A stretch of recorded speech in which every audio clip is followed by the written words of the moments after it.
This episode is sponsored by BetterHelp. October 10th is World Mental Health Day, and this year we are saying thank you to therapists. BetterHelp therapists have helped over 5 million people worldwide on their mental health journeys. That's millions of stories and millions of journeys. Behind each one of them is a therapist who showed up, listened, and helped someone take that next step forward. Moments in therapy, like asking the right questions, having a safe place to get emotional or cry, or small wins, they can change lives. This World Mental Health Day, BetterHelp is honoring those connections and the therapists who make them possible while showing how easy it is to get guidance from a licensed therapist online with BetterHelp. I've been doing therapy for over 2 years and I couldn't recommend it enough. It's helped me so much with relationships with my friends, families, even myself. It's helped me understand myself better, and it's just made for such a better life. It really has. With over 30,000 therapists, BetterHelp is the world's largest online therapy platform, having served over 5 million people globally. And it works with an average rating of 4.9 out of 5 for live sessions based on over 1.7 million client reviews. This World Mental Health Day, we are collaborating with those therapists who have helped millions of people take a step forward. If you're ready to find the right therapist for you, BetterHelp can help you start that journey. Our listeners get 10% off of their first month at BetterHelp.com/PFF. That's BetterHelp, HELP.com/PFF.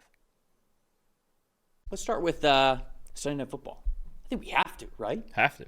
Drake may arrive. We may have to.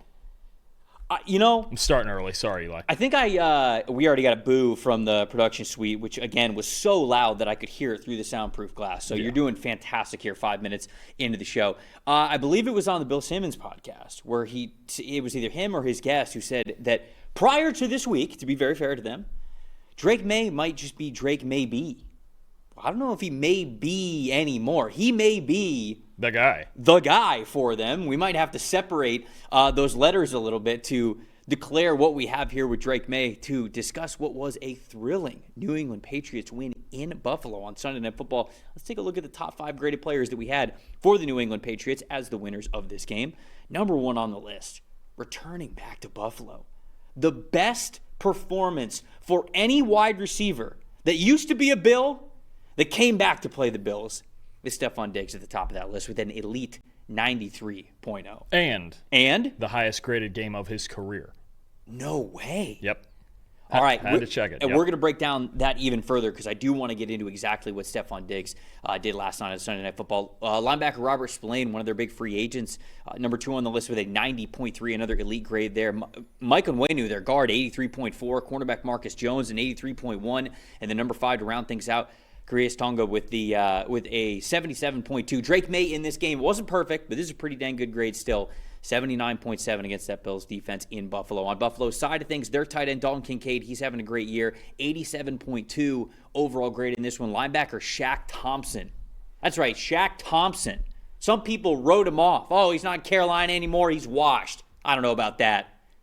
Had a pretty good game last night on Sunday Night Football. 83.8. Showed that he's still got some life with him in his career. Tight end Jackson Hollis with an 82.6. Edge rusher Greg Rousseau, a 74.2. Wide receiver Curtis Samuel, 71.3. And then Josh Allen in this one, a 77.5. Dalton, as we always do, let's start with the stat that told the story. What do you got here? I think the big news here, and I think it's kind of the obvious for as much as we usually dig into things, is that Drake May. Oh, I get it. Drake May. Dig into things. Oh, see, I wasn't even trying for that one. See that? You got me. You win that one. I wasn't even trying for that one. Jeez. Wow. We're just used to it. It's just going to be a constant. This is going to be 2.5 hours. So many boos in the chat already. Wait, we're going to have 2.5 hours of just awful dialect here. Anyway, Drake May walked into Buffalo and outdueled Josh Allen. That is the story. It really is. And you look at New England, 8 explosive passes in this game. That's the first time in 3 years they've had 8 explosive passes in a game. He was 7 of 9 on throws, 10 or more air yards down the field. Play action game was also working really well despite the run game being a bit inefficient. But I think that's really the story. And you look at those 10-plus yard throws, that's 7 of 9, 90 passing grade there. Drake May, you said it wasn't necessarily perfect? No, but is it going to be perfect when you go into Buffalo? Pretty much never.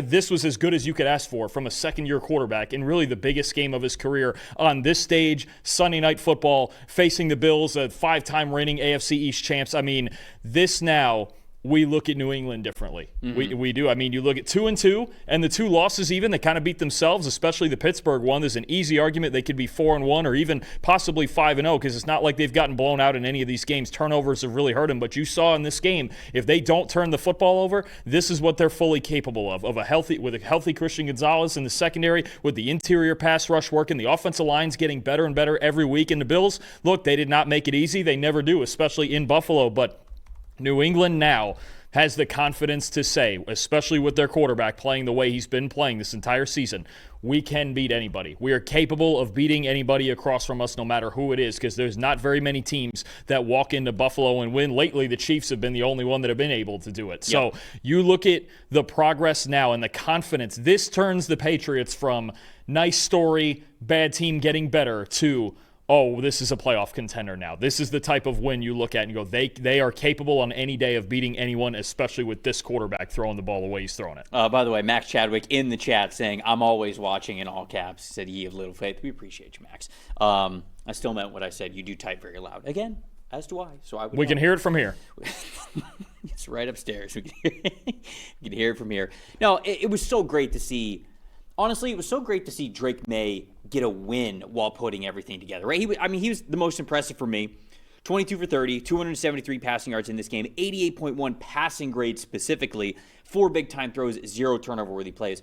Drake May has had these moments before, but they haven't necessarily amounted to wins. He even had some good games last year where he played well, just the team wasn't really where it needed to be in order for them to get a win. This was great for May because this is the type of win where your quarterback plays very well. It's against a good opponent. It's sort of an emotional, meaningful win, and they did just that. They won this game. There have been times before in this season where they have been the better team, and they have not come away with the win. And, of course, we're here on the show every single week sort of telling you guys that, right? Saying, like, hey, I know the Patriots or whoever it is may have lost this game, but this is going well. This is going well. They played well here. It was just, turnovers, penalties, whatever it is. Who did they just play? Where like the running backs fumbled it like 3 or 4 times. Who was that? Pittsburgh. It was that. Pittsburgh they should have won that game. They had 5 turnovers. And we in said game. on this show, that's a good team that should have won that game that just did not do that. They were able to have one of those games in Buffalo against the Bills, which I think is a huge statement win. Now, the over/under win total before this week for the Patriots was still at 8.5. That's still a pretty strong score, especially for all of the changes that they had made this offseason. I know there's a lot of faith in Mike Vrabel and who he is as a head coach, but Drake May, hadn't had that big I have arrived game yet, so you were just kind of thinking that it was coming. But, man, that number seems really solid now, looking at what the Patriots have been capable of over the last couple of weeks. I think the Bills, on the other side of things, one, I'm looking at social media last night and this morning, and there's a lot of Bills fans out there who, you'd have thought this team was 1-4, not 4-1, with how I felt like a lot of the. Now, I can understand when you are a team that's been in a Super Bowl window for the last 3 or 4 years, and you have not been able to get over the hump. These games can be compounding and frustrating because it's not just an individual game. I think a lot of people would look at that game if they weren't a Buffalo Bills fan and say to themselves, whoa, hold on. You lost to a good quarterback, you lost to a good team, and you barely lost the game. Like, what's the big deal? And I think Bills fans are they wanted these kinds of games out of their system. But if I could speak to Buffalo Bills fans here, no team is immune of games like this, even the best in the NFL. I think that Patrick Mahomes and what he's been able to do over the last 2 to 3 years specifically has made us think that should be possible. And genuinely, especially if you look at what the Chiefs did last year, they had so many of these games where they were the stinkers, but they won. And what they did in the clip that they won those games last year, it's just not possible to think that that's going to continue to happen. So the Bills fans out there, it wasn't pretty. Things need to get changed. There's no doubt about it. And I'll get to my stats, told the story in a second. But no great team doesn't have games like that. Or at least I should say it's so rare that you don't have 1 or 2 games like this that are on your schedule. And I think especially losing to a good team makes it a little bit easier, should make it a little bit easier to stomach. Now, with that being said, the lack of run game from Buffalo in this game in particular was something that has to be better moving forward. The floor of how the Bills run the football has to be better. We're coming off multiple games of James Cook getting in the end zone and him being a 100-yard rusher. And after this game, you kind of look back at their schedule and you go, they haven't really played really good teams for those stats to be able to show up. In this game specifically, James Cook, 9 carries and 32 yards in the first half. Okay, tough first half. That's all right. He'll bounce back. Well, 6 carries, 17 yards in the second half. They just could not get the run game going at all whatsoever. And the thing that I really, amongst the penalties, because the Bills' penalties, the fumbles that they had, like the mental mistakes were things to note in this game. But this contest specifically was the most I had seen this season, Dalton, where they kind of just went, Josh, save us, a lot in this game. Now, obviously, not being able to run the football as well as they would have liked to is a big reason why you go into that. But as this game went on, the problem wasn't necessarily that they weren't running the football. A lot of teams will have weeks where they can't run the football.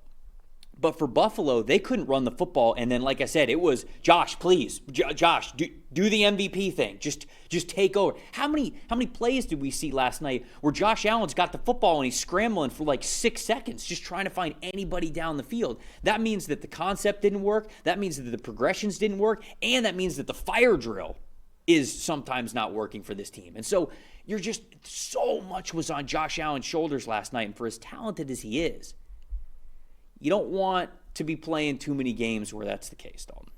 No, I mean, this is the idea, is they try to get through some of those other weeks without Josh Allen having to carry them. And then these are the weeks that, well, yes, he carries them through it. But I think something to note here is New England loaded the box a lot. They ran the 3rd most man coverage of any team this week.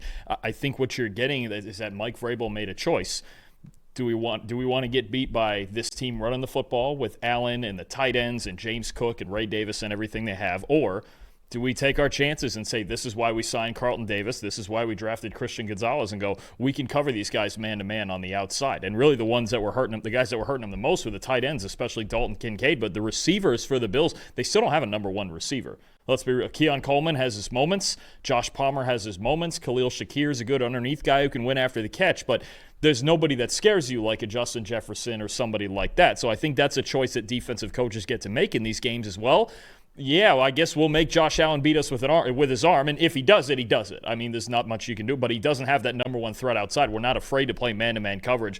The other thing, too, I want to say on the New England side, and I think it's a good point of, Mike Vrabel, an experienced coach coming in, and B, a lot of their other highest-graded players on this team, and this is a very young team New England has, aside from Drake May, in those highest graded, of course, is you look at several of their other highest graded players in this game. Robert Spillane, veteran, they just brought in, right? You talk about Michael Wen, who's been there forever. You talk about Morgan Moses, the right tackle. He's been around forever. Stefon Diggs, obviously, in the revenge game. Just some of the contributions I think they got from some of the veteran guys on this team. That's what gets you through a big road win like this. And obviously, your quarterback playing well, that helps a lot. That's the biggest part of it. But I think it's games like this why Mike Vrabel and this front office felt the need to go, hey, we need a handful of veteran guys, not just to increase the talent floor on this team, because that's obvious, especially on the offensive line. That part's obvious. But to go, okay, these guys know how to win in these types of environments. They've played on winning teams before. They've been around a long time. I think now all of a sudden you look at this game and go, they have the right mixture of young guys and veteran guys who can get through and just punch through a game like this that they know is going to be an all-out war. It's never easy beating the Bills, and they found a way to do it. I mean, New England deserves so much credit here, and the Bills, the one last thing I'll say on them is and actually I'll go into my most disappointing with this, their defense is still just not prime time. If we're being honest, this year, they have the 9th lowest graded defense and the 8th worst coverage grade. I look at their cornerbacks in this game. Christian Benford, who's the one constant back there, 39.5 coverage grade. Tre'Davious White, in the year 2025, is still starting at corner for them because Maxwell Hairston has yet to play a snap in a Bills uniform. He had a 49 coverage grade. Those two combined to allow over 100 yards in coverage. It's the same problem to me, is when they play good teams. We saw them, like the Ravens, say what you want about them now. Week 1, that was the Ravens, right? And that was the Ravens offense that dropped 40 points on them, and Henry went crazy, and Lamar looked good, and all of it. It was one turnover and a freak comeback that decided that game, right? But when this team plays good offenses in the AFC, when they get to the playoffs and they play If it's the Ravens, it will certainly be Kansas City at some point. New England, if they have to play them a third time, certainly they have to go to New England now and find a way to win, or you lose that tiebreaker. This Bills defense, no matter, honestly, for me, the judgment of them, even through the 4-0 start, didn't change. It was, okay, they're 4-0. Is their defense going to show up in big moments? Also didn't quite do that in this game. So I just want to address something that somebody in the chat is saying. So, because Drake May's grade was, I think it was like what did we say? It was like a 79.7. So somebody in the chat, and it's understandable why people would think this, YK, so I understand it. So he says, so Drake May was just above average according to PFF. No, the PFF scale, average, or whatever, like the replaceable line, whatever you want to call it, is a 60. It's not a 75. You can't think of PFF numerical 1 out of 100 grades as if they are like school grades, because like a school grade would be, okay, a C, that's an average, that's a 75. That's not how the scale works at PFF. A 60 would be, okay, you were fine, you did your job, you were baseline, you didn't make a heavy impact, but you didn't screw anything up. Like a 60 is that middle line right there for the average. So Drake May, he had an 80.2 passing grade in this one, mainly because the first half started slow for him. The second half, he had an elite passing grade, and he was unbelievable in that second half. So you see that passing number well above average into the low 80s. But then he had a 57.2, I believe, rushing grade, just because, okay, there were a couple of scrambles, and then there was one where he wasn't able to avoid a tackle in the backfield. He ended up taking a sack. So that brings it down very slightly, because there's not a lot of weight that was in that, down to that 79 mark. So that is how we get to that mark there. So I think the big takeaway is sort of what Drake May was able to do. When you look at the PFF grade specifically, I think the big takeaway is the second half passing grade, which was, I believe I still have it up here, 94.2 was his second half passing grade. So that's what you want to see. Also, I misspoke earlier. I said he had 4 big-time throws. He only had 2 big-time throws in this game. I must have been looking at that game plus another one when I saw the big-time throws on there. So just wanted to clarify myself there. But yeah, I mean, this was a fantastic game to watch between two quarterbacks who can play this game at a very, very high level. And I want you to touch on Stefon Diggs, because I know he's your most impressive, because I also have some Stefon Diggs thoughts, but it was an amazing game from him last night. And for one more angle on that 79.7 grade, let's take the 26 quarterbacks who have played so far this week, or at least the 26 starting quarterbacks who have played so far this week. That's the 7th best grade among those 26. So that's what you're talking about. It really was an excellent game from Drake May. There's no questioning that at all. No, I mean, Stefon Diggs, look, we've questioned, probably maybe even more so than the offensive line at this point, if the Patriots have a number one receiver. If Stefon Diggs keeps playing the way that he's played the last 2 weeks, 2 straight 100-yard games. Don't forget last week too. This is now a whole different offense, and you saw that in this game. The reason New England could get so explosive was because Stefon Diggs looked like vintage Stefon Diggs. 10 catches, 146 yards. How about after the catch? 4 missed tackles forced, right? On those 10 catches, 8 of those going for first downs. I mean, and you just see, even especially when he's getting outside the pocket, this is what Josh Allen used to do with Diggs, right? That's the guy he's looking for. That's the guy he's going to look for in those scramble situations, those second reaction situations. So I think Diggs having those vintage performances. He looks healthy now off the torn ACL from last year. He's playing more of an outside or even a mixed role than he did in Houston when he was playing in the slot a lot last year early on. He just looks a little bit more explosive right now. So if he can carry that through the whole season, maybe Diggs has something left in the tank. New England's got a number one receiver. They keep building behind it. The tight ends have been really good this year too. They're working on running the ball in any given week when they have a good matchup. But May and Diggs, all of a sudden, the last 2 weeks have shown they're a threat. You know, I loved watching Stefon Diggs in this game because it's talent that can get you to the NFL, right? You get to the NFL because you can get to the NFL, because you have the talent level to be able to do it. But to have a long career, you have to want that. And when you look at Stefon Diggs, he's 31 right now. He's going to be 32 in November. Wide receiver specifically is a position where you can see a big-time drop-off. You know, we see that all the time. Some of the best wide receivers in the league, in their early 20s, mid-20s, and sometimes late 20s as well, like the second they hit 30 and get into their 30s, they really take a fall off. But it's the guys who want to extend their career that often do. And it's because as your athleticism goes, just naturally from playing a violent physical game for so long, and especially for a guy like Stefon Diggs, who is coming off of major knee surgery into his 30s, you have to find different wiser ways to win, I should say. We've seen this with Keenan Allen. We've seen it with Adam Thielen, right? We see it with guys like that who, the older they get, they have to win a different way. When Stefon Diggs was with the Vikings, and even when he was with the Buffalo Bills, he was able to win off of athleticism because he's just very talented of a player. Stefon Diggs was one of the best route runners in the NFL. He was one of the best separators in the NFL. You watched that game against Buffalo last night, and his biggest catches, his most impactful plays, they weren't really him putting his foot in the ground, having a one cut where he just creates this giant lane of separation. What it was is he got open.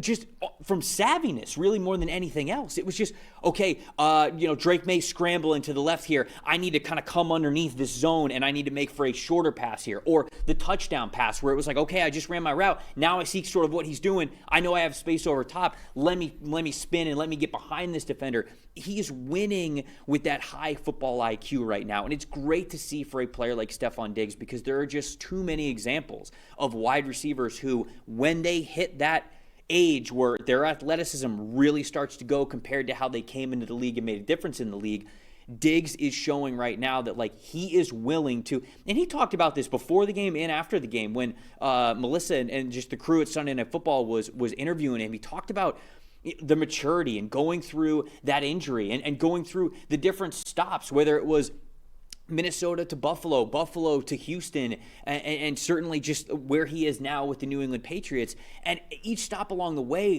he's had to mature a little bit. And I think his game has as well. And that's the thing that I really just wanted to say about Stefon Diggs is it's really cool that he is becoming another story of you get to the NFL because you have the ability to, but you stay in the NFL and you have a long career because you want to. And Stefon Diggs is now in that category. We saw that last night. And despite what we know of him now, he was a fifth-round pick back in the day, too. It's not like he was ever just favored to have this great career. Right. And you could argue, it was one day me, I think actually all three of us, you, me, and Max, we went back to that 2015 draft class, and we said, I think Stefon Diggs is the best player looking back on it in this draft class, which is crazy. It wasn't the thickest class by any means, but unbelievable stuff. And everything you just mentioned about just the veteran savvy of a receiver, I don't think anybody embodied that more than Larry Fitzgerald, right? Late in the last 5-6 years of his career. And it makes you think of that. If Diggs can continue to do this, again, a veteran player with such a young group that's trying to take a step, possibly now towards the postseason,